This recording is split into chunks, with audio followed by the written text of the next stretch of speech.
जय माता दी दोस्तों, जय श्री हरि। स्वागत है आपका हमारी YouTube चैनल अभव्या वर्ल्ड में। दोस्तों, आज भादो गणेश चतुर्थी के दिन आइए सुनते हैं चौथ माता के व्रत कथा। तो प्रेम से बोलिए गणेश भगवान की जय, चौथ माता की जय। एक समय की बात है, एक सेठ सेठानी का घर था जिसमें उनके साथ उनका बेटा और बहू भी रहते थे। बहू का नियम था कि वह पहले सबको भोजन कराती और फिर खुद खाती। उसकी इस आदत को पड़ोस में भी सभी लोग जानते थे। पड़ोस की एक महिला रोज उससे पूछती, आज क्या खाया? बहू हर बार जवाब देती, वही ठंडा बासी। यह सुनकर एक दिन सेठ का बेटा सोच में पड़ गया। उसने तय किया कि घर में स्वादिष्ट पकवान बनाए जाएंगे और सब साथ बैठकर खाएंगे। उसने ऐसा ही किया, लेकिन जब उस दिन भी पड़ोसन ने पूछा तो बहू ने वही जवाब दिया, ठंडा बासी। बेटे ने अपनी पत्नी से इस बात का कारण पूछा। तब पत्नी ने उत्तर दिया, हम जो खा रहे हैं वह आपके माता पिता की मेहनत की कमाई है। जब आप अपनी मेहनत से कमाएंगे तभी मैं इसे ताज़ा भोजन मानूंगी। इस बात से प्रभावित होकर बेटे ने अपनी माँ से कहा कि माँ, मैं बड़े शहर जाकर खुद की कमाई करूँगा। माँ ने समझाने का बहुत ही प्रयास किया कि घर में पर्याप्त धन है, लेकिन बेटे ने अपनी बात पर जोर देते हुए कहा, जब तक मैं अपनी मेहनत से कमाया धन लेकर न लौटूं, तब तक मुझे संतुष्टि नहीं होगी। जाते समय उसने अपनी पत्नी से कहा, जब तक मैं वापस न आ जाऊं, तुम चूल्हे की आग को बुझने मत देना। कुछ समय बाद घर में चूल्हे की आग बुझ गई। बहू को चिंता हुई कि कहीं यह कोई अशुभ संकेत तो नहीं। वह आग लेने पड़ोस में गई, जहां पड़ोसन चौथ माता का व्रत कर रही थी। बहू ने पूछा, आप यह व्रत क्यों करती हैं? पड़ोसन ने बताया कि इस व्रत से धन धान्य और सुख समृद्धि की प्राप्ति होती है और मनोकामनाएं पूर्ण होती हैं। यह जानकर सेठ की बहू ने भी चौथ माता का व्रत करना शुरू कर दिया। उसने दीवार पर चौथ माता का चित्र बनाया और घी गुड़ का चूरमा बनाकर चंद्रमा को अर्घ्य देकर व्रत पूरा किया। उसने पूरे विश्वास और श्रद्धा के साथ यह व्रत कई दिनों तक किया। चौथ माता की कृपा से उसके पति को एक दिन सपना आया।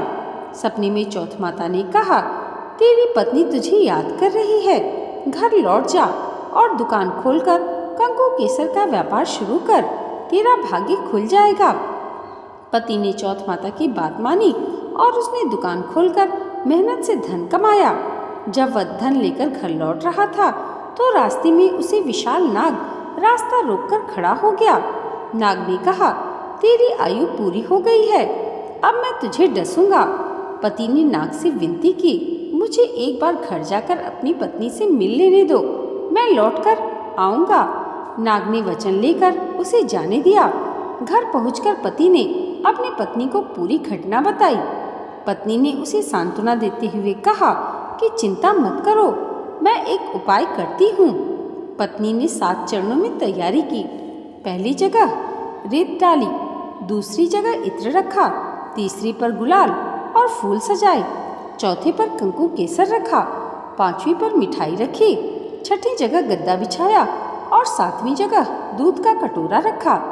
आधी रात को नाग आया और एक एक चरण पर रुकता हुआ आखिरकार कमरे तक पहुंचा। हर चरण पर वह आराम करता और कहता, बहुत मान सम्मान मिला, पर मैं वचन निभाने आया हूँ। जब नाग 7वीं चरण पर पहुंचा तो चौथ माता, गणेश जी और चंद्रमा ने सेठ के बेटे की रक्षा करने का निश्चय किया।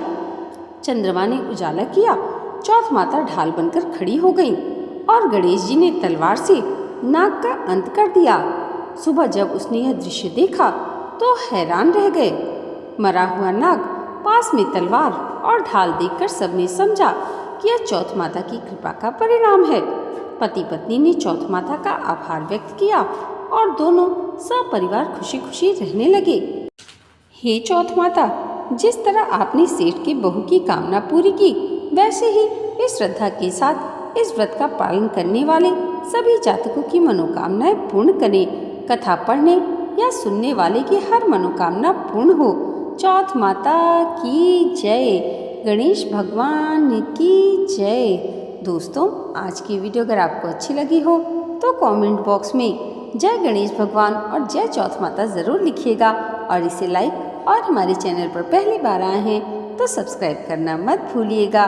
चौथ माता और गणेश भगवान की कृपा आप सबके जीवन पर सदैव ऐसे ही बनी रहे, इसी मंगल कामना के साथ मिलते हैं अगली वीडियो में। तब तक के लिए जय माता दी, जय श्री हरि।